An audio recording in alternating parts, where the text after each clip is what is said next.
प्रिय विद्यार्थियों प्रिय विद्यार्थियों आज की राजनीतिक विज्ञान क्लास में हम होब्स का सामाजिक समझौता सिद्धांत के शेष रहे बिंदुओं के बारे में अध्ययन करेंगे और उसका जो सामाजिक समझौता सिद्धांत है उसके संबंध में जो आलोचना की गई उनके बारे में अध्ययन करेंगे। इससे पूर्व की क्लास में हमने सामाजिक समझौते सिद्धांत के कुछ बिंदुओं के बारे में अध्ययन किया, जिसमें हमने जाना कि उसकी जो प्रसिद्ध पुस्तक लेवियाथन है उसमें होब्स ने सामाजिक समझौते संबंधी विचारों का व्याख्या की है। इसके फर्स्ट बिंदु में आता है मानव स्वभाव का स्वरूप। जो मानव का स्वभाव है उसका क्या स्वरूप है इसके बारे में हमने पढ़ा। सेकंड बिंदु प्राकृतिक अवस्था किस प्रकार की थी, अत्यंत खराब थी, क्यों थी, उसके बारे में अध्ययन किया। उस समय मानव स्वभाव के जो संघर्ष के क्या कारण थे, जिनमें प्रतिस्पर्धा, भय और यश था। तृतीय बिंदु में प्राकृतिक अधिकार और प्राकृतिक कानून में क्या अंतर है उसके बारे में, और होब्स द्वारा जो प्राकृतिक नियमों की कल्पना की गई थी 19 प्राकृतिक नियमों की, जिनमें से 3 जो प्रमुख थी उनके बारे में अध्ययन किया। आज हम इसके चौथे बिंदु अनुबंध और राज्य की उत्पत्ति पर चर्चा करेंगे। प्राकृतिक अवस्था में प्राकृतिक नियम तो विद्यमान थे, परंतु कोई बाध्यकारी शक्ति नहीं थी। कहने का मतलब है कि प्राकृतिक अवस्था में जो प्राकृतिक नियम तो थे, लेकिन उनको लागू करने के लिए कोई बाध्यकारी शक्ति उस समय नहीं थी, जिसके कारण उस समय अराजकता की स्थिति व्याप्त थी। इस कारण एक ऐसी संस्था की उन्हें आवश्यकता थी जो शक्ति के आधार पर सभी व्यक्तियों में शांति बनाए रखे। ऐसे ये करने के लिए बाध्य कर सके। अतः आत्मरक्षा, शांति और सुरक्षा की इच्छा से ऐसी संस्था की स्थापना के लिए वो प्रेरित हुए। पारस्परिक समझौते के आधार पर राज्य की स्थापना हुई। होब्स के अनुसार प्रत्येक व्यक्ति कहता है कि मैं अपने ऊपर शासन करने के लिए सभी अधिकार इस व्यक्ति को या सभी को इस शर्त पर देता हूँ, और उसकी सत्ता इस शर्त पर स्वीकार करता हूँ कि तू भी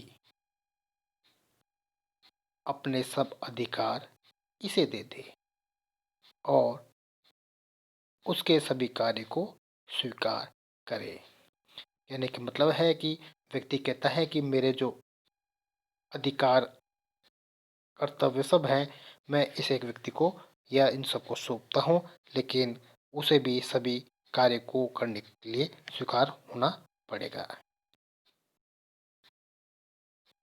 होब्स के अनुसार राज्य का जन्म सामाजिक समझौते द्वारा हुआ है, शासकीय समझौते द्वारा नहीं।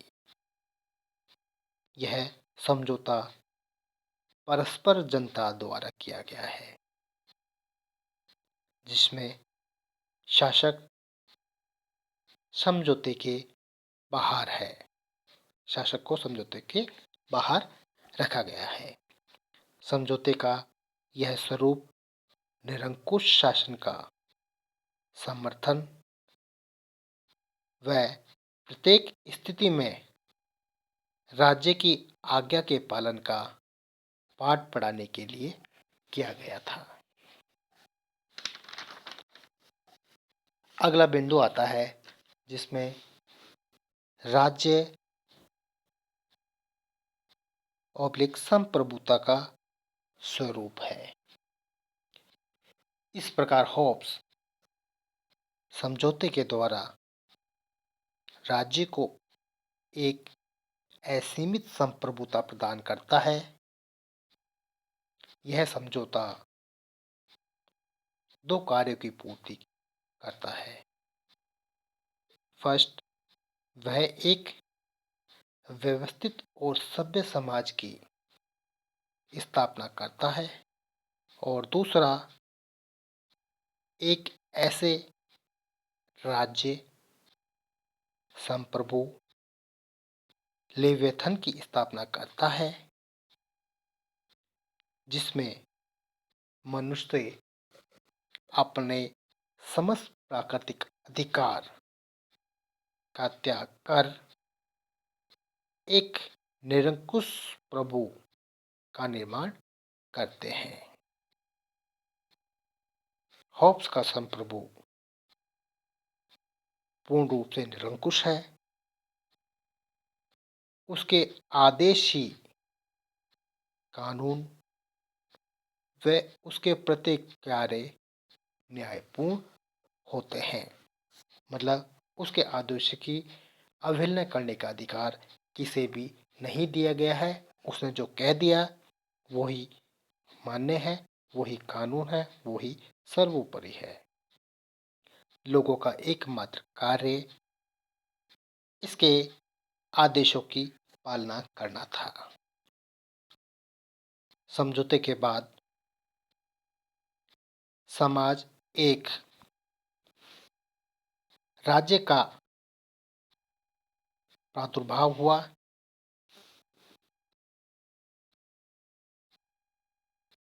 तथा कला, साहित्य, विज्ञान, व्यापार आदि का शीघ्र हुआ। इस प्रकार जो सामाजिक समझौते द्वारा होब्स निरंकुश राजतंत्र राज्य की स्थापना करता है। इसके पश्चात हम जो होब्स का सामाजिक समझौता है उसके सिद्धांत की आलोचनाओं के बारे में अध्ययन करेंगे। आलोचकों द्वारा जो होब्स के जो विचार हैं उनकी घोर आलोचनाएं की गई। उनका कहना था कि देवी आतंक के घातक विचार ठीक उसी प्रकार है जिस प्रकार सांप का जहर। पहला, मानव स्वभाव का एक पक्षीय अध्ययन या दृष्टिकोण। होब्स ने मानव स्वभाव का जो चित्रण किया है वो पूर्णतः दोषपूर्ण, एकांकी, निराशावादी या कहें कि पूर्ण रूप से एक पक्षीय दृष्टिकोण को ही उसने ध्यान में रखकर उसका अध्ययन किया। वह मनुष्य को घोर स्वार्थी, कपटी, क्रूर इत्यादि बताता है, जबकि मनुष्य के इन पक्षों के अलावा भी एक और दूसरा पक्ष होता है जिनमें परोपकार, दया, उदारता, दयालुता, प्रेम, सहानुभूति इत्यादि अनेक पक्ष पाए जाते हैं। वो मानव के इन गुणों की बात नहीं करता है, अध्ययन नहीं करता है। इस प्रकार उसका जो मानव स्वभाव के संबंध में जो अध्ययन था वो पूर्णतः एक पक्षीय था। दूसरा पॉइंट आता है प्राकृतिक अवस्था अस्वाभाविक। प्राकृतिक अवस्था के बारे में भी जो चित्रण करता है वो पूर्णतः अस्वाभाविक प्रतीत होती है। उसका यह सिद्धांत अतार्किक है क्योंकि वह जिस प्रकार प्राकृतिक अवस्था का वर्णन करता है, मनुष्य एक ही क्षण में प्राकृतिक अवस्था का जो संघर्षपूर्ण स्थिति थी या संघर्षपूर्ण जो जीवन था उसको एक ही क्षण में छोड़कर किस प्रकार वह सहयोगी जीवन जीने लगता है, कैसे उसको अपना लेता है, कैसे उसमें चेतना का विकास होता है। तो इस प्रकार वो जो प्राकृतिक अवस्था का चित्रण करता है वो पूर्णतः अस्वाभाविक प्रतीत होती है, क्योंकि यकायक या अचानक किस प्रकार से उसमें इस प्रकार बदलाव हुआ उसके बारे में वह नहीं बताता है। तृतीय बिंदु में प्राकृतिक दशा में प्राकृतिक अधिकारों की जो मान्यता है वो असंगतपूर्ण है। हॉब्स द्वारा प्राकृतिक दशा में मनुष्य के कुछ अधिकार बताता है जिनमें वह रूप प्राकृतिक बताता है। अराजकता पूर्णता कि इस अवस्था में व्यक्ति का कोई अधिकार हो सकता है, यह बुद्धि संगत नहीं लगता या प्रतीत नहीं होता है, क्योंकि हॉब्स जो प्राकृतिक अवस्था की बात करता है कहता है कि पूर्णतः अराजकता पूर्ण थी, तो ऐसी अवस्था में मनुष्य का क्या कोई अधिकार हो सकता है। अगला पॉइंट आता है जो है अतार्किक। उसे यह ज्ञात ही नहीं था कि मनुष्य में जो सामाजिक जीवन के तत्व हैं उनका कभी अभाव नहीं रहा। व्यक्ति कभी भी अकेला नहीं रहा है, वह किसी न किसी प्रकार से समाज में रहता आया है। इस प्रकार मनुष्य के संबंध में जो चित्रण करता है वो अतार्किक है, क्योंकि